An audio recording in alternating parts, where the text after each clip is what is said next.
Bonjour et bienvenue dans cette formation GNS3 dans le cadre de la plateforme Alform.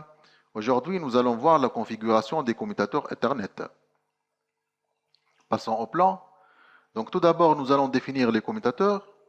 Ensuite, nous allons montrer comment configurer les commutateurs Ethernet offerts par l'environnement GNS3.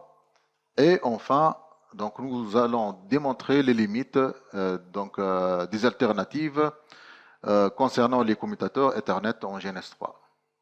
Passons à la définition des commutateurs. Donc, un commutateur réseau ou switch est un équipement niveau 2, faisant partie de la couche de liaison en termes de couche OSI. Il permet de connecter les divers hôtes au niveau d'un réseau local. Il permet aussi de créer des sous-réseaux scindés au sein du même réseau local, souvent appelé VLAN ou Virtual Local Area Network. Donc, passons à la configuration des commutateurs Ethernet sous GNS3. En fait, la configuration des switches ou encore des commutateurs Ethernet se fait à travers la boîte de dialogue et non pas avec la ligne de commande telle que pour les routeurs. Donc ça, déjà, c'est une limite à ce niveau-là. Donc les les commutateurs Ethernet ne sont configurables qu'à partir de cette boîte de dialogue qui s'intitule Node Configurator. Et voici donc l'interface du Node Configurator, à partir de laquelle nous pouvons changer le nom du switch ou du commutateur. Nous pouvons ajouter ou retrancher des ports. Nous pouvons ajouter ou retrancher des VLAN. Nous pouvons changer le mode de transport des informations relativement au cas si ou par exemple la liaison est entre deux switches ou encore entre un switch et un PC. Donc dans le cas du switch PC, on utilise le type Access. Dans le cas de liaison inter-switch, on utilise bien évidemment le type .1Q. Donc, nous pouvons aussi changer ou encore répartir les ports entre les VLAN. C'est-à-dire, on ajoute des VLAN, par la suite, on attribue des ports à des VLAN bien déterminés. Et bien évidemment, nous pouvons aussi restaurer la configuration initiale à travers le bouton Reset. Passons maintenant à la limite des commutateurs ou encore à la limite des alternatives d'utilisation des commutateurs Ethernet en GNS3. Donc la configuration des commutateurs Ethernet sous GNS3 reste très limitée car elle ne couvre pas tous les cas. Donc on ne pourra pas exécuter des commandes telles que le show VLAN brief, telles que le show VTP state pour avoir l'état du domaine VTP par exemple. Donc ces commandes restent non valables pour le cas des Ethernet switch. Donc la solution la moins limitée sera l'utilisation d'un routeur modèle C3725 avec une interface NM16E-SW. Mais même cette solution reste limitée. On va voir au cours de la démonstration les différentes limites de cette solution. Une autre solution pourra être envisagée dans ce cas-là, c'est l'utilisation des commutateurs offerts dans le cadre des laboratoires Cisco Online, valables au niveau du labswitch.blogspot.com. Mais nous devons avoir une connexion Internet dans ce cas-là et nous devons avoir un logiciel de connexion Telnet tel que le logiciel PuTTY. Cette alternative reste aussi limitée car ça dépend du telnet ou du client telnet, ça dépend aussi de la connexion internet, ça dépend aussi de la disponibilité des switches et d'autres conditions qui sortent ou encore qui sont au-delà de nos possibilités. Donc, la solution la plus convenable reste donc d'utiliser les images IOU ou encore iOS en Unix pour émuler les commutateurs au niveau de GNS3. Et on va voir comment intégrer ces images IOU dans le cadre d'une vidéo au niveau de la partie notion avancée. Passons à la démonstration. Donc ici, nous allons ajouter 3 switches et nous allons configurer ou ajouter 2 ports pour chaque switch pour jouer le rôle des ports trunk qui assurent la liaison entre les switches. Donc ça sera le port 10 avec le type d'accès ou encore le type de transport .1Q, le 10 et le 11 à ce niveau-là, au niveau du switch 2 aussi, donc le 10.1Q et le 11.1Q. De même pour le switch 3, donc ça sera le .1Q aussi. Maintenant, nous pouvons lier les switches, donc le 10 avec le 10, le 11 avec le 10 et le 11 avec le 11. Le reste des ports pourront être utilisés pour lier les PC ou les VPCS au switch. Nous pouvons aussi créer des VLAN tels que par exemple le VLAN 2 ici, VLAN 3, et nous pouvons attribuer des ports bien déterminés au VLAN. Par exemple le port 1. Nous tapons 1 et puis add. Donc on remarque que le port 1 demeure dans le VLAN 3. Le port 2 maintenant va demeurer dans le VLAN 2. Donc de cette manière, on ajoute les ports au VLAN. Ça, c'est la première alternative, c'est-à-dire l'utilisation des commutateurs Ethernet offerts par l'environnement GNS3. Mais cette alternative reste limitée car seule la boîte de dialogue Node Configurator nous permet de configurer le switch. Donc la deuxième alternative, c'est l'utilisation d'un routeur modèle C3725 en tant que switch. On peut le configurer en tant que switch en ajoutant l'interface NM16ESW au niveau du routeur 1. Nous pouvons aussi changer le symbole pour qu'il reflète le switch et nous lions ce switch là au reste des switches, donc les Ethernet switch. Donc remarquons que la face Ethernet 0/0 et la face Ethernet 0/1 sont utilisées en mode routeur. Cependant, le reste des interfaces sont utilisées en mode switch.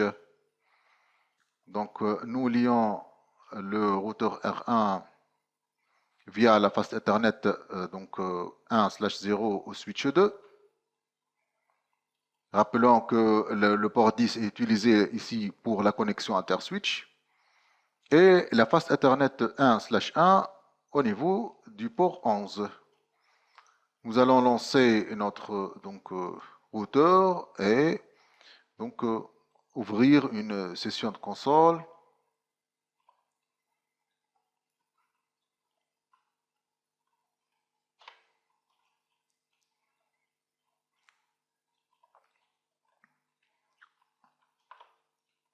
Donc, essayons de voir quelques commandes ici. Donc, show IP int brief, show VTP statue par exemple. Ça nous montre l'état VTP au niveau de ce switch ou encore ce routeur switch. Si on le compare avec un switch proprement dit ou le IOU switch, pour bien évidemment montrer ou démontrer quelques donc limites donc qui illustrent donc le routeur par rapport au switch. Donc voici l'interface d'un switch. Donc si on essaye d'exécuter la commande show VLAN brief, par exemple, au niveau du routeur, on aura ambiguous command show VLAN brief. Même si je tape la commande complète, nous n'aurons pas d'exécution. Cependant, si je l'exécute donc au niveau du switch, donc show VLAN BR, donc ça me donne donc le VLAN ainsi les ports affectés. D'autre part, si on essaie d'entrer au niveau donc de la configuration globale et nous essayons donc de créer une chaîne agrégée ou encore Etherchannel au niveau du routeur 1. Donc int fast Ethernet ou encore int donc range fast Ethernet, par exemple 1 donc 2-3, on aura un valid input detected. Donc cette commande-là ne s'exécute pas au niveau du R1, donc malgré qu'il est configuré en tant que switch. Si par exemple on essaie de configurer une agrégation de chaînes au niveau donc du switch, donc le IOU1, donc show. Tout d'abord, nous devons entrer au niveau de la configuration globale. Par la suite, int par exemple, range Ethernet 0, donc ou encore ça sera 0 par exemple 0 slash donc 0-3. Donc la commande passe et nous pouvons même donc aller plus loin et configurer le mode donc ou l'encapsulation tout d'abord qui est .1q et encore le mode trunk. Nous pouvons aussi ajouter ce groupe donc à un donc ou encore cette agrégation à un groupe bien déterminé à travers la commande channel group. Donc 1 mode on.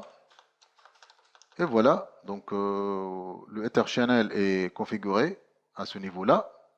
Cependant, au niveau du R1, il n'est pas possible donc de configurer la notion Ether Channel. Reste une dernière donc alternative, c'est l'utilisation des switches qui sont des switches réels online, c'est-à-dire au niveau des labs qui sont offerts online. Donc, dans ce cas-là, nous devons disposer d'une connexion Internet, bien évidemment, et d'un logiciel donc Telnet, tel que le PuTTY. Donc, exemple de lab online, c'est le lab switch blogspot.com. Donc, nous devons lire les consignes ici. Par exemple, ici, nous devons voir la liste des switches qui sont donc disponibles en cliquant ce lien-là. Donc, par exemple, donc le switch situé au port 49008 est donc disponible. Nous pouvons par la suite donc ouvrir une session PuTTY. Donc PuTTY. Et nous essayons de connecter ou d'ouvrir une connexion Telnet au switch. Donc enable. Et voilà donc le password Cisco par exemple. Il n'y a pas de password, donc root. Donc bad secret show IP int BR. Donc dans ce cas-là, ce switch est protégé. Donc il est possible de voir par exemple le mot de passe pour ce cas-là au niveau donc du console log page. pour voir si donc l'utilisateur précédent a protégé ou pourquoi il a protégé donc ce switch avec un mot de passe. Donc, sinon, s'il n'y a pas donc le enable secret à ce niveau-là, à ce niveau du fichier log, il suffit de contacter donc le responsable au niveau de ce donc mail pour avoir donc les informations relatives au password et au login pour avoir donc accès à, à la configuration ou à la portée de la configuration globale du switch. Mais ça reste bien sûr donc une solution limitée car nous ne pouvons pas utiliser tous les ports, nous ne pouvons pas aussi utiliser tous les adresses IP. Il y a des conditions telles que par exemple la condition mentionnée à la ligne 5 ici. Donc toutes les informations concernant l'utilisation des switches sera donc au niveau du Frequently Asked Question ici. Donc, ce qu'on a couvert au niveau de cette vidéo, c'est la définition des commutateurs. Ensuite, nous avons donc montré la configuration des commutateurs donc sous GNS3. Et enfin, nous avons montré la limite donc de chaque alternative d'utilisation des commutateurs Ethernet en GNS3. Au revoir et aux prochaines vidéos.